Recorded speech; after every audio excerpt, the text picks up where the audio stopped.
আসসালামু আলাইকুম, আমি Ashfaqul Islam Tanmoy from the school of art. আজকে আমরা যে ডিজাইন প্যাটার্নটি পড়তে যাচ্ছি সেটি হচ্ছে factory pattern. Factory design pattern এমন এক ধরনের প্যাটার্ন যেখানে ক্লায়েন্ট যদি কোনো একটা অবজেক্ট চায়, তবে ফ্যাক্টরি তাকে সেই অবজেক্টটা তৈরি করে দেয়। কিন্তু ক্লায়েন্টের এটা কোনো হেডেক থাকে না যে ফ্যাক্টরি কিভাবে অবজেক্টটা ক্রিয়েট করে তার কাছে দিল। ক্লায়েন্ট শুধুমাত্র অবজেক্টটা পেলেই খুশি। এখন আমরা যদি খেয়াল করি তাহলে দেখতে পারবো, সাপোজ এটা একটা ক্লায়েন্ট, সে ফ্যাক্টরির কাছে একটা অবজেক্ট চাইলো যে আমাকে একটা অবজেক্ট দাও। তো ফ্যাক্টরি করলো কি, এই একটা অবজেক্ট ক্রিয়েট করলো, ক্রিয়েট করার পর সে ক্লায়েন্টের কাছে সেন্ড করলো। তো ক্লায়েন্ট তখন অবজেক্টটা পেলো, অবজেক্টটা পেয়ে সে খুব খুশি। কিন্তু ক্লায়েন্টের এইটা কোনো মাথা ব্যথা না যে ফ্যাক্টরি কিভাবে অবজেক্টটাকে ক্রিয়েট করলো, কিভাবে ক্রিয়েট করলো অবজেক্টটা, এটা নিয়ে ক্লায়েন্টের কোনো সমস্যা নাই বা কোনো প্রশ্নও থাকবে না। জাস্ট ফ্যাক্টরি তাকে অবজেক্টটা প্রোভাইড করতে পারছে, এটাই হচ্ছে ক্লায়েন্টের মূল কনসার্ন। এখন আমরা দেখব এইটার স্কিমাটা কিরকম হতে পারে। এখানে আমরা খেয়াল করছি ক্লায়েন্ট নামের একটা ক্লাস আছে, সে ফ্যাক্টরি এই ক্লাসের কাছে একটা অবজেক্ট চাচ্ছে, ক্লায়েন্ট একটা প্রোডাক্ট চাচ্ছে ফ্যাক্টরির কাছে। এখন আমরা এখানে খেয়াল করবো একটা ইন্টারফেস আছে যেটা প্রোডাক্ট। এই প্রোডাক্ট ইন্টারফেসকে আবার কংক্রিট প্রোডাক্ট নামের ক্লাসটা ইমপ্লিমেন্ট করছে।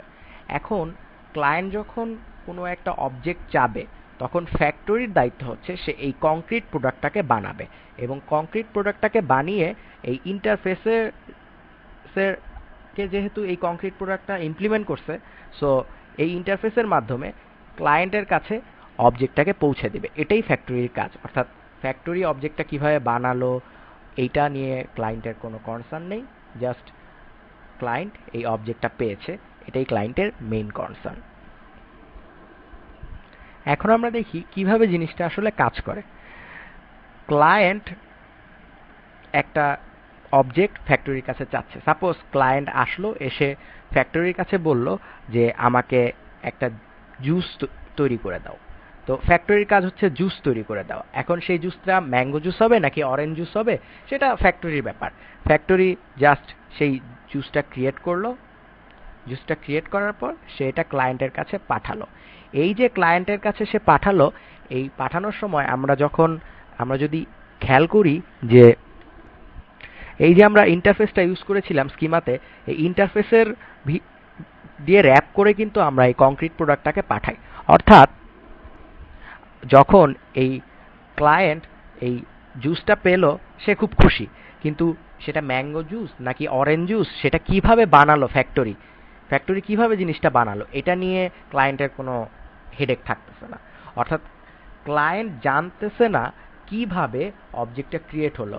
এখন এখানে যে সুবিধাগুলো আছে সেটা হচ্ছে যে যেহেতু সাবক্লাসগুলোর মাধ্যমে আমি অবজেক্ট ক্রিয়েট করছি, একটা ইন্টারফেসকে অনেকগুলা ক্লাস দিয়ে আমি ইমপ্লিমেন্ট করছি, এবং ওই যে কোনো একটা ক্লাসের অবজেক্ট আমি ক্রিয়েট করে ইন্টারফেস দিয়ে ভিতর অবজেক্ট ভরে আমরা এই ক্লায়েন্টের কাছে পাঠাচ্ছি। তো যেহেতু ইন্টারফেসের মাধ্যমে ক্লায়েন্টের কাছে অবজেক্টটা যাচ্ছে, সো এক্ষেত্রে আসলে কোন টাইপের অবজেক্টটা ক্লায়েন্টের কাছে কিভাবে তৈরি হয়ে আসলো, এটা নিয়ে ক্লায়েন্ট খুব একটা মাথা ব্যথা করে না।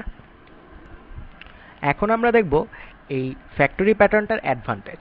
এইটার অ্যাডভান্টেজ নিয়ে তুলনা করতে গেলে আমাদের একটা জিনিস খেয়াল রাখতে হবে যে ফ্যাক্টরি প্যাটার্ন আর কনস্ট্রাক্টরের মধ্যে কোনটা ব্যবহার করা সুবিধাজনক। আমরা কি ফ্যাক্টরি ইউজ করব নাকি কনস্ট্রাক্টর ইউজ করব, কখন কোনটা ইউজ করব, এটা নিয়ে যদি আমরা আলোচনা করি তাহলেই আমরা বুঝতে পারবো যে কোনটা ইউজ করা সুবিধাজনক এবং ফ্যাক্টরি প্যাটার্নের অ্যাডভান্টেজটা কোন জায়গায়। তো ফ্যাক্টরি প্যাটার্নের সর্বপ্রথম যে অ্যাডভান্টেজ, যে কনস্ট্রাক্টরের তো কোনো নাম থাকে না, যেই ক্লাসের কনস্ট্রাক্টর সেই নামেই থাকে। বাট ফ্যাক্টরি মেথডে আমার অনেকগুলা নেম দিয়ে আমি ক্লাস করতে পারি, সো এখানে আমার অপশনও বেশি হয়ে যাচ্ছে। তো কনস্ট্রাক্টরে এই সুবিধাটা আমরা পাচ্ছি না। দ্বিতীয় যে সুবিধাটা আমরা পেতে পারি সেটা হচ্ছে যখনই আমরা কনস্ট্রাক্টরকে কল করছি, তখনই একটা নিউ অবজেক্ট আমার ক্রিয়েট হতেই হবে, তা না হলে হবে না।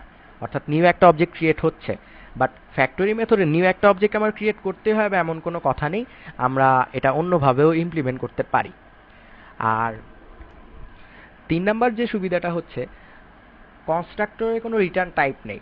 তো যেহেতু কোনো রিটার্ন টাইপ নেই, সে কিছু রিটার্ন করতে পারে না। কিন্তু ফ্যাক্টরি মেথড আমরা যদি ইউজ করি বা ফ্যাক্টরি প্যাটার্ন যদি আমরা ইউজ করি, তাহলে আমরা যে কোনো টাইপের অবজেক্টকে রিটার্ন টাইপ হিসাবে ওই মেথডে লিখতে পারবো। অর্থাৎ একটা মেথড থেকে রিটার্ন করতে পারবো যে কোনো টাইপের অবজেক্ট।